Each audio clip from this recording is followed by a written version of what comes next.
Hi guys, welcome back to my channel. ये हमारा CSIR NET JRF life science के regarding information का third video है, जिसमें मैं आज आपको बताने वाली हूँ कि आपको इस एग्ज़ाम में कितने क्वेश्चंस अटेम्प्ट करने होते हैं, कितने क्वेश्चंस आते हैं और आपको कौन सी यूनिट का सिलेक्शन करना चाहिए अपनी प्रिपरेशन के दौरान। कौन सी मोस्ट इंपॉर्टेंट है और कौन सी लीस्ट इंपॉर्टेंट है और किस यूनिट का कितना वेटेज है।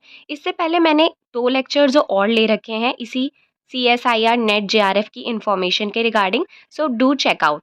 So let's start our video. So firstly, how many questions you should attempt or how many questions are there? Life science net JRF के एग्जाम में आपके पास 3 सेक्शंस आते हैं, राइट? सबसे पहले होता है part A, then part B, then part C. Paper आपका एक ही होता है, ये आपके सेक्शंस डिवाइडेड हैं। क्योंकि मेरे को काफ़ी सारे मेरे जूनियर्स भी बोलते थे कि एक ही पेपर होता है या फिर 2 पेपर होते हैं। ये पेपर एक ही होता है, लेकिन इसमें पार्ट हमारे पास 3 होते हैं। अब सबसे पहले है part A. Part a general aptitude होता है, जिसमें सारी reasoning based questions like average, time और एंगल्स निकालने के क्वेश्चन होते हैं, जो हम लोग बहुत शुरू से ही पढ़ते हुए आ रहे हैं। इसमें कितने स्क्वायर्स हैं, एक ट्राइंगल आपको दे दिया, उसमें कितने ट्राइंगल्स बने हुए हैं टोटल, मतलब काउंट करने होते हैं आपको और एंगल्स बताने होते हैं। इस टाइप के क्वेश्चंस कुछ आते हैं। अराउंड 20 क्वेश्चन आते हैं, जिसमें से आपको सिर्फ 15 अटेम्प्ट करने होते हैं।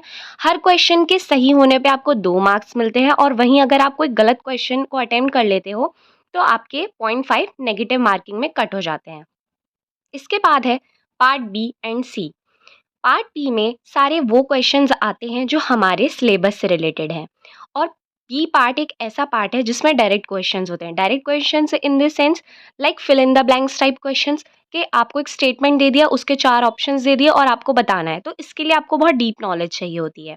Part C, most favourite part of every CSIR NET aspirant, because क्योंकि ये एक ऐसा सेक्शन है जिसमें आपको अच्छा खासा कंटेंट गिवन होगा, उसके बाद आपको उसे पढ़ के उसके नीचे उसके आंसर्स करने होते हैं। तो ये बहुत डिटेल्ड पार्ट होता है पार्ट सी, और सब लोगों को पहले पार्ट सी ही अटेम्प्ट करना चाहिए जब भी आप अपना एग्ज़ाम देने जाएँ। इसमें 75 क्वेश्चंस होते हैं टोटल, जिसमें से आपको 25 अटेम्प्ट करने होते हैं। सही क्वेश्चन करने पे आपको मिलते हैं 4 मार्क्स, और 1 मार्क्स आपका नेगेटिव मार्किंग में कट जाता है।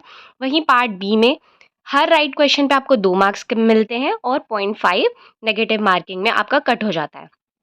टोटल मार्क्स इस क्वेश्चन पेपर का होता है 200, राइट? अब यहाँ पे तो क्वेश्चन अटेम्प्ट्स लिखे हुए हैं कि 15 करने हैं, 35 करने हैं, 25 करने हैं, बट आपको रियलिटी में सच बताओ तो कितने अटेम्प्ट करने होते हैं। सबसे पहले हम देखेंगे पार्ट सी। पार्ट सी में वैसे तो 25 क्वेश्चन है, लेकिन आपको कम से कम 22 तो करने ही करने हैं, राइट? मतलब आप बिल्कुल जब अपनी प्रिपरेशन करें तो ये दिमाग में बिठा लें कि आपको 22 क्वेश्चन टारगेट करते हुए चलना है। इसके बाद आता है पार्ट बी। पार्ट बी हम लोगों को बहुत टफ पड़ता है, बिकॉज इसमें क्वेश्चन बहुत डायरेक्ट आते हैं। आपकी बहुत स्ट्रांग नॉलेज होनी चाहिए आपको इस पार्ट को अटेम्प्ट करने के लिए। 50 क्वेश्चंस होते हैं, जिसमें से 35 अटेम्प्ट करने होते हैं, बट आपको 35 के 35 अटेम्प्ट करने की नीड ही नहीं है। आप इसमें से कम 28 क्वेश्चंस का टारगेट लेके चलिए, राइट? 28 क्वेश्चन का कितनी ज़्यादा चॉइस हो रही है ना? इसके बाद है पार्ट ए, जिसमें आपके क्वेश्चंस आते हैं 20 और आपको अटेम्प्ट करने होते हैं 15। लाइफ साइंस के स्टूडेंट को मैथ सॉल्व करने में थोड़ा इशू होता है, क्योंकि हमारी हैबिट में नहीं होता है मैथ को सॉल्व करना, इस वजह से। लेकिन इस पार्ट में एटलीस्ट 6 से 5 क्वेश्चंस या फिर 6 to 7 क्वेश्चंस भी इतने होते हैं कि आप लोग इजीली सॉल्व कर सकते हैं, बहुत इजीली। जैसे कि कुछ ब्लड रिलेशंस के क्वेश्चंस, कुछ एंगल्स निकालने वाले क्वेश्चंस होते हैं, रीजनिंग बेस्ड होते हैं, नंबर सीरीज वाले क्वेश्चंस होते हैं, ये आप बहुत इजीली अटेम्प्ट कर सकते हैं। तो आप एटलीस्ट ये टारगेट लगा के चलें कि आपको पार्ट ए में से कम 7 क्वेश्चन से 6 क्वेश्चन तक आपको अटेम्प्ट करने हैं, और आपको आते भी होंगे, राइट? पार्ट बी में मैंने आपको कहा कि 28 क्वेश्चन टारगेट करके चलिए। पार्ट सी में आप 22 क्वेश्चन टारगेट करके चलिए, भले ही आप एक जनरल कैटेगरी से हो, ओबीसी से हो, एससी से हो या फिर एसटी से, उससे कोई इशू नहीं है। इतने पे भी आपका सिलेक्शन हो जाएगा। यस, बहुत सबको इतना ही कन्फ्यूज़न रहता है, क्योंकि हमारा जो पेपर है वो परसेंटाइल के बेसिस पे उसका मार्क्स हमको दिखाए जाते हैं। हमको अपना प्रॉपर पता ही नहीं होता हमारे कितने मार्क्स आए हैं, राइट? जब हम लोग अपनी आंसर की चेक कर रहे होते हैं, तब हमको अपने मार्क्स पता चलते हैं। बाकी जब स्कोर कार्ड वगैरह सब कुछ आता है कि कितनी कट ऑफ गई, क्या है क्या नहीं, उसमें हमारी परसेंटाइल गिवन होती है। लेकिन 200 में से 120 मार्क्स पे जनरल कैटेगरी पे भी सिलेक्शन है। Yes, this is true. 200 में से 120 मार्क्स पे ही सिलेक्शन बहुत ईज़िली हो जाता है जेआरएफ के लिए। I am talking about the general category और जेआरएफ। फिर उसके हिसाब से तो अपना, अगर आप बैकवर्ड कैटेगरी या फिर कोई सी भी कैटेगरी से हैं तो आप अपने हिसाब से समझ ही सकते हैं कि अगर 120 पे जनरल का हो रहा है तो फिर ओबीसी और फिर जो रिजर्व्ड कैटेगरीज़ है उनका किस हिसाब से होता होगा, राइट? इसके बाद है आपको कौन-सी यूनिट टारगेट करनी चाहिए सबसे पहले, और मोस्ट इम्पोर्टेंट कौन-सी है या फिर लीस्ट इम्पोर्टेंट कौन-सी है।